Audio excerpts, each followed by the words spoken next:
जब तक आप सबकी सुनोगे नहीं तो आपका विवेक जागरूक नहीं होगा। आओ बैठो पियो पानी, ये 3 चीज ना मोल लाली। Very good. स्वतंत्रता को बल देता है, अरे ये उल्टा क्यों कर दिया। समता न्याय का फल देता है। सबसे पहले संसार में जन्मे तमाम वो महापुरुष जिन्होंने इंसान के लिए काम किया, जिन्होंने अपने पराये से ऊपर उठकर मानव जीवन को सरल बनाया, जिन्होंने अपनी आने वाली पीढ़ियों के भविष्य के लिए संघर्ष किया, मैं तमाम उन महापुरुषों को कोटि कोटि नमन करता हूं।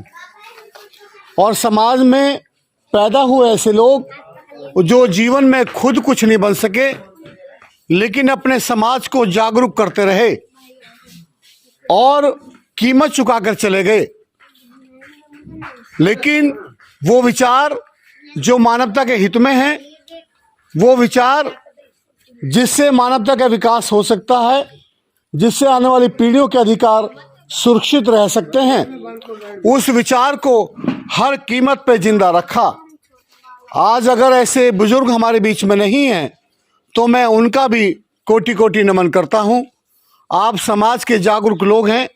खास तौर से इस गांव की, लालपुर की मेरी माँ बहन और बेटियां जो अपने कीमती समय में से निकालकर समय यहाँ पर पहुँची हैं।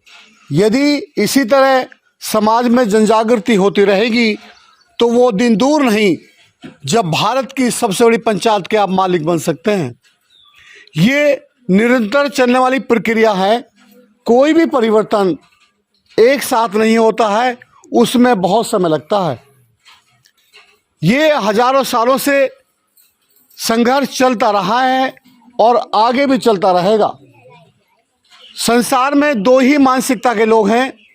एक तो वो जो लोगों को बहकाकर, अंधविश्वास पैदा करके, लोगों का शोषण करके, लोगों को मरवा के कटवा के हुकूमत में, सत्ता में बने रहना चाहते हैं।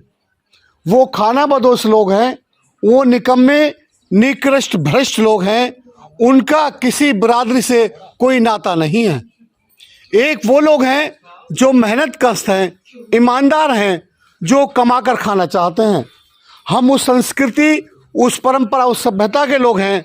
जब इंसान को घर की जरूरत पड़ी तो लोग बिना घर के रहते थे, लेकिन हमारे पूर्वजों ने खुद घर बनाए और दुनिया को घर बनाना सिखाया। हम हड़प्पा सभ्यता के लोग हैं।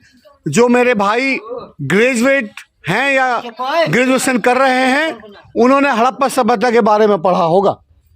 और जब इंसान नंगा रहता था तो इंसान को कपड़े की आवश्यकता हुई, तो हमारे पूर्वजों ने लोगों को कपड़े बनाना सिखाया और कपड़े पहनाए। और जब लोग कंदमूल पर और मरे हुए जानवरों पर निर्भर रहते थे तो हमारे समाज के लोगों ने, हमारे बुजुर्गों ने ही इंसान के लिए अनाज उगाना सिखाया, खाद्य खनिज पदार्थों का आविष्कार किया। जब इंसान पैदल चलता था तो हमारे समाज के लोगों ने ही घुड़सवारी सिखाई। जो घुड़सवारी करते थे तो उनके वो नपुंसक हो जाया करते थे, उनकी नसें मर जाया करती थी। तो हमारे ही समाज के लोगों ने चमड़े की जीन बनाई और कहा अपने राजा से कि तुम इसे पहन के चलो तो तुम नपुंसक नहीं रहोगे, तुम्हारी पीढ़ियां चलती रहेंगी। तो इंसान के जीवन की सुरक्षा जितनी हमारी सब। प्यारे भारतवासियों, जहां तक मेरी आवाज आ रही है, मैं आप सभी से एक निवेदन करता हूं कि जहां से आवाज आ रही है यहां पर आकर विचार सुनने का कष्ट करें।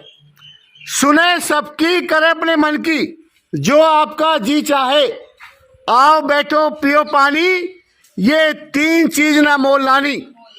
जिस समाज के लोगों ने इस संस्कृति को, इस सभ्यता को जिंदा रखा है, उसी समाज के लोगों ने सबसे ज्यादा विकास किया है।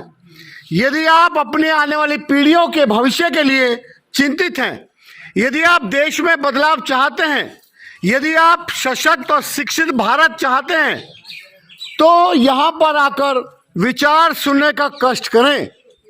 सुने सबकी, करें अपने मन की जो आपका जी चाहे। Thank you.